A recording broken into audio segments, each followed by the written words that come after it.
that shit? Fuck is that? Over there. What the fuck is that thing?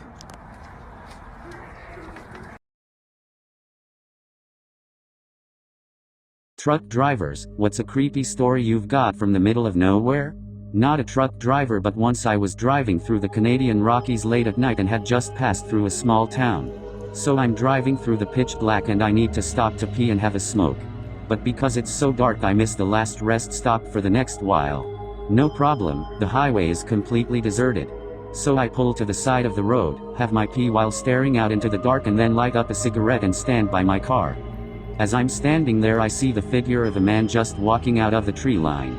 I'm miles from civilization, patchy cell service, and there isn't a soul on the road.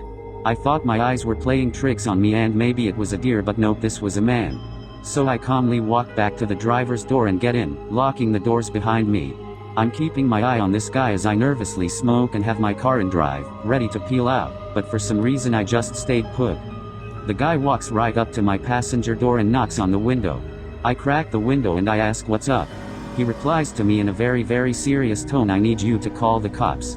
I cautiously ask why and he tells me he had gone out into the woods to kill himself, but he couldn't go through with it because he had thought of his daughters right before he was about to do it.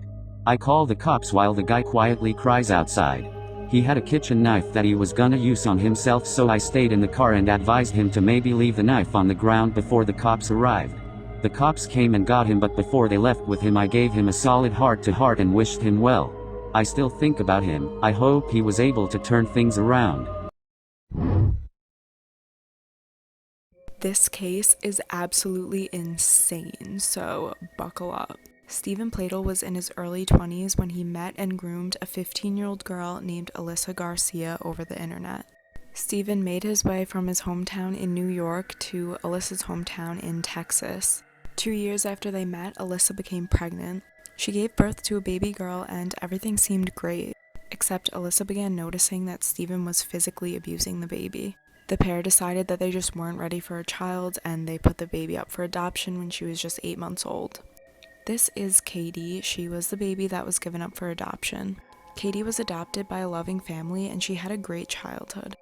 But when Katie turned 18, she decided that she wanted to meet her biological mother and father.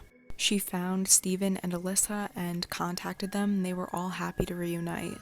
Her reunion with her biological parents went great, and instead of going to college in August of 2016, she instead moved in with the Pladels.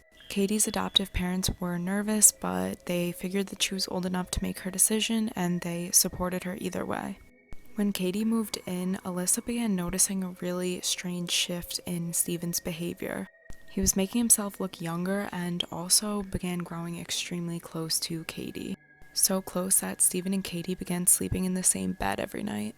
After giving Katie up for adoption initially, Stephen and Alyssa had 2 other daughters. So in November of 2016, Alyssa took their 2 children and moved out. But Alyssa learned from their 11-year-old daughter's journal that there was an incestuous relationship going on between Stephen and Katie. Her daughter's journal said that Stephen would make the kids refer to Katie as their stepmother. Alyssa also found out that Katie was pregnant with Stephen's child. On July 20th of 2017, Stephen and Katie got married. They lied on their marriage application and said that they were unrelated. Stephen's parents, as well as Katie's adoptive parents, were all completely okay with this. Katie gave birth to their little boy Bennett on September 1st of 2017. Stephen and Katie then moved to North Carolina to live a normal life with their baby. However, that didn't last very long, and in January of 2018, they were arrested on incest charges. They were no longer allowed to be in contact with each other, and Stephen's mother had custody of their child. Katie moved back in with her adoptive parents and broke the no-contact order to inform Stephen that she was done with him. On April 12th of 2018, Stephen went to his mother's house and took Bennett. He strangled Bennett to death and left him to die. Stephen then found Katie and her adoptive father, Tony, in a car together. He shot them both to death before then shooting himself. Disturbing moments caught on live TV, Part 2. During this live interview, the woman with the trolley starts walking away and the woman behind her mysteriously disappears. In this live football match, right before the goalkeeper kicks the ball back into play, a mysterious dark figure can be seen running through the stands. As the host discusses a recent football match, a groundsman who appears to be wheeling equipment off the ground suddenly disappears. Michael Myers is a menace to society. And it's not because he does what he does, it's because he only do what he do to people that got shit to do, if that makes sense. Like, I've never seen Michael fuck with no bum or nobody sleeping. He always fuck with people that's out and about and up and doing shit. Like, he literally just be waiting for somebody to go and do some shit. Like, he just be like, look at that bitch walking her dog. Hold on. And don't let you have a job. He hate a motherfucker on the clock, bro. I swear to God.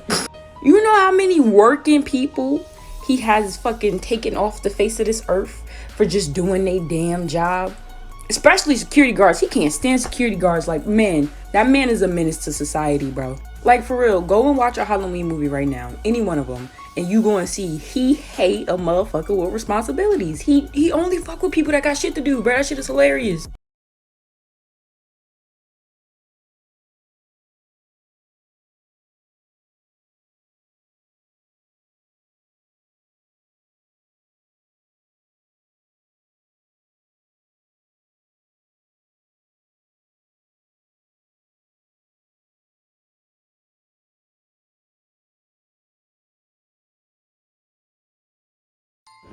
We bought an old house, my boyfriend and I. He's in charge of the new construction, converting the kitchen into the master bedroom, for instance, while I'm on wallpaper removal duty. The previous owner papered every wall and ceiling, and removing it's brutal but oddly satisfying. The best feeling is getting a long peel similar to when you're peeling from a sunburn. I don't know about you, but I kind of make a game of peeling, on the hunt for the longest piece before it rips. Well, under a corner section of paper in every room is a person's name and a date. Curiosity got the best of me one night when I Googled one of the names and discovered the person was actually a missing person, and the missing date matched the date onto the wallpaper. The next day, I made a list of all the names and dates, and sure enough, each name was for a missing person with dates to match. We notified the police, who naturally sent out a crime scene team. I overheard one text say, "Yep, it's human." Human? What's human? Ma'am, where is the material you removed from the walls already? This isn't wallpaper that you're removing.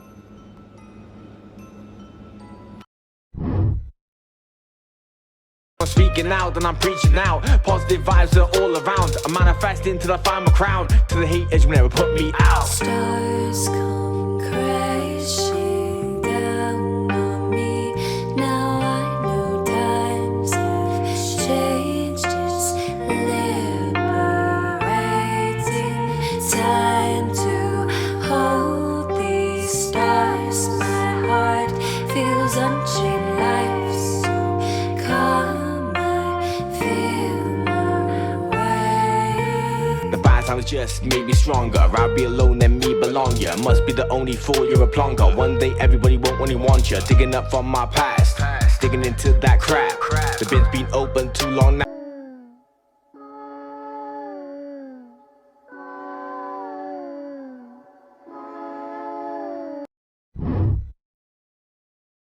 Serious, frequent travelers have read it. What's something you saw when traveling that was so scary you never went back somewhere? Throughout high school, me and some friends had these trips to South Texas desert near the border.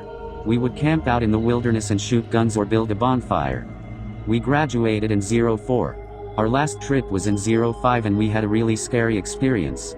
We had a campfire going at night. For those that don't know, deserts actually get cold at night due to lack of humidity.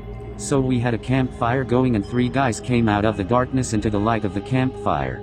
No hello. No what's up. In very basic English, the first guy says, "You come with us." This was not a request. We politely declined and the another guy said something in Spanish and was extremely angry. The first guy said to come with him again. We refused and he stepped forward. My friend panicked and pulled his shotgun out. Screamed we weren't going anywhere. The English-speaking guy simply said, okay, stay." As he backed up, they left and we quickly put out the fire.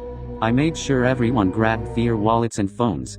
Old razor flip phones. We got the hell out of there and sprinted towards the car. As we were driving away, we saw 3 sets of headlights driving over the flats. We killed the car's lights and drove in darkness on the road until we lost sight of them. We drove to a sheriff's office to report what had happened. We were told that if our story was true, it's a real good thing we did not go with them.